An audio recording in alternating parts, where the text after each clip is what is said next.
Hi everybody. In this video, we're going to talk about trauma and learning. And I've been wanting to address this topic for a while because we never ever know what has happened in our students' lives or what has happened in our friends' lives or our coworkers' lives or our families' lives. And so the strategies that we're going to talk about in this video are applicable in our class and outside of our class. So we'll talk about what is trauma, trauma's impact on the brain, physical manifestations of a trauma response, and how we can prevent and respond to trauma responses in the classroom. So first of all, what is trauma? It's defined as an event, series of events, or set of circumstances that is experienced by an individual as physically or emotionally harmful or threatening that has lasting adverse effects on that person's well-being. And it is incredibly common. 61% of men and 51% of women have reported exposure to at least one traumatic event, and the majority have reported exposure to more than one traumatic event. So this is incredibly common throughout the population. So here are some examples of traumatic events, and it's important to remember that everyone responds to events differently. So just because you've experienced one of these events doesn't mean you're going to develop PTSD or post-traumatic stress disorder. One person, two people could experience the same event. One person might develop PTSD and experience trauma responses. Another person might not. When we talk about our immigrant and refugee students, there is a paradigm called triple trauma. And this is the idea that the process of coming to the States includes many, many, many layers of traumatic experiences. So there's the initial trauma in the country of origin, the thing that made people want to get out of their country of origin. So it might be oppression or poverty, it might be discrimination, it might be threats, or it might be war, rape, death of family members, etc.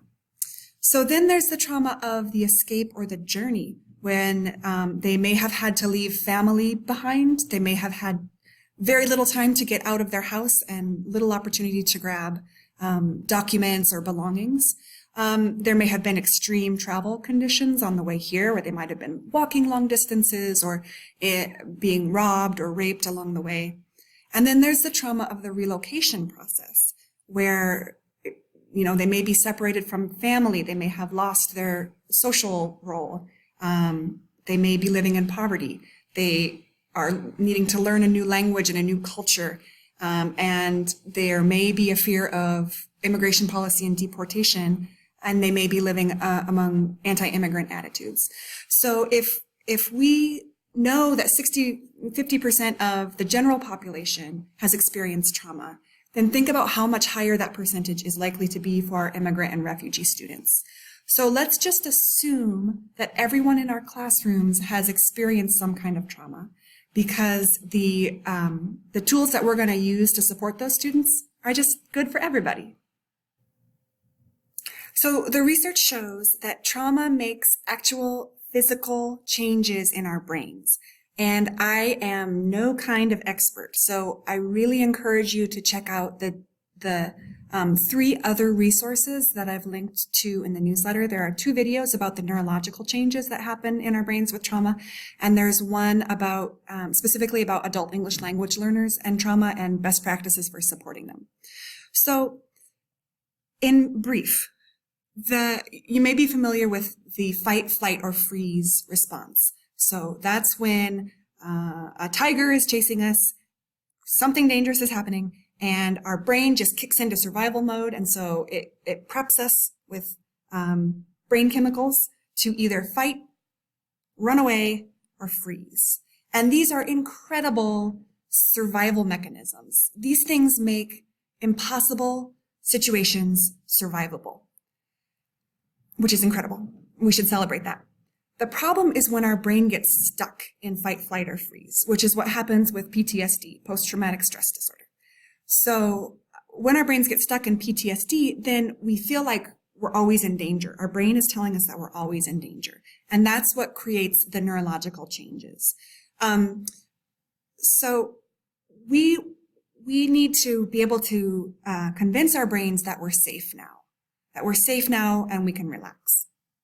Brains are incredibly resilient. And the research shows that there are many classroom practices that can help students with PTSD rewire their brains. So, classroom manifestations of trauma. Trauma impacts our processing time, it impacts our memory, it impacts our ability to deal with ambiguity. And so in reaction, we might see these kind of behaviors in the classroom. And so when we see these kind of behaviors in the classroom, it might feel to us like our students are being disrespectful or disengaged, or like they don't want to be in class, they're not motivated. So if we can pause and acknowledge that we feel disrespected, but then be curious about why a student might be behaving this way. So acknowledging that we feel disrespected and then letting that disrespect go away and feeling curious. This doesn't mean pry or ask about what's happening. It means resetting our own reaction to the situation and thinking, okay, this might not be disrespect, this might be a trauma response that the student can't control. So how can we create a classroom that is set up for everyone to feel safe in? Well, these best practices, I hope that they look familiar. So wait time, meaning giving 5 to 7 seconds between when we ask a question and when we prompt for a response, is really important because like we said, trauma affects processing speed. So if we just use wait time because we know that it's a best practice already, that's great. We're also accommodating students who have experienced trauma. Repetition, we know it's good, but it's also good for supporting students with trauma because trauma impairs our memory. So more repetition, great. We're supporting everybody. Simplifying and clarifying our speech and slowing it down to an appropriate speed for our level is important because that's going to lower everyone's anxiety levels. So we're going to help those students who have experienced trauma get into that safe space, feeling safe in the classroom. We're going to take every opportunity that we can to maximize student talk time and build community, creating opportunities to share for students to share about themselves, because community is an essential part of feeling safe. Feeling connected, feeling welcome is an essential part of feeling safe and clicking your brain out of fight, flight, or freeze. And then finally, we always want to be building on prior knowledge because that contributes to building community. It helps with memory. It helps with all these things. So don't be afraid about the balance between connecting to what students have experienced and re-traumatizing. Because so students will share, let's trust that students will share what they want to share. And we can accept that and we don't need to pry any further. So a way to think about this is, we often want to know students' stories about how they came to be in the States. But those stories might be awful, and telling those stories might be re-traumatizing for the student. So if you think about your own life and think about something terrible that may have happened in your life, or could potentially happen in your life, experiencing the death of a loved one, experiencing a plane crash or a miscarriage, something like that. And then imagine someone that you have a working relationship with, asking prying questions about that experience. You probably would feel really uncomfortable. You would probably not want to talk about it at all. So instead of continuing to ask questions in this kind of situation, you can, if a student has shared something about their story, you can just say, "Thank you for sharing that with me. I'm here if you want to talk." Another thing we can do is focus on the present and the future. So instead of saying, "Why did you come to the United States?" which might be because they were fleeing horrible situations, we can say, "What's your goal for your family?" So we're focusing on the present and the future. So in addition to the ELAA best practices that you're already using to create a safe space for students where they feel connected and part of a community. There are several strategies that you can easily turn into class routines to help everyone feel grounded and ready to learn. So the breath is our most important tool for controlling our nervous system. If we think again about that fight, flight, freeze response, if we're running from a tiger, we're going to breathe like that, which is great. That helps us survive the tiger. But we want to cue our brains that we are safe and we don't need to outrun the tiger. And the breath can help us do that. So there are many breath activities. All of them are good. Here are a couple of examples. Have the class breathe in, count to 3, breathe out, count to 3. Do this 3 to 5 times. Another example, have the class put their hands on their belly, breathe in for 4, breathe out for 4, do this 4 times. So again, we're signaling to the brain that you're safe and you can relax and learn. Another really important tool is movement, because moving our muscles helps us process emotions. So one example, we can reach for the sky while grounding with the other hand. Switch. We can say, okay, tighten your hands. 1, 2, 3, 4, 5, relax. Tighten your shoulders. 1, 2, 3, 4, 5, relax. And again, that tensing and relaxing, we're signaling to the brain, you're safe. So the bonus is that these practices are good for everybody. They're good for students. They're good for teachers. They're going to make us calmer and more centered, which is good. So if a student is experiencing a trauma response in your class, meaning they're exhibiting some of those behaviors that we saw earlier, in their brains, they are back in that traumatic event. Their brains do not know that they are here in the classroom. Their brains are back in that event. So what we need to do is help bring them back to the present moment. And we can do that by disrupting the arousal and asking, what do you see here in the classroom? What do you smell? What do you feel? What do you hear?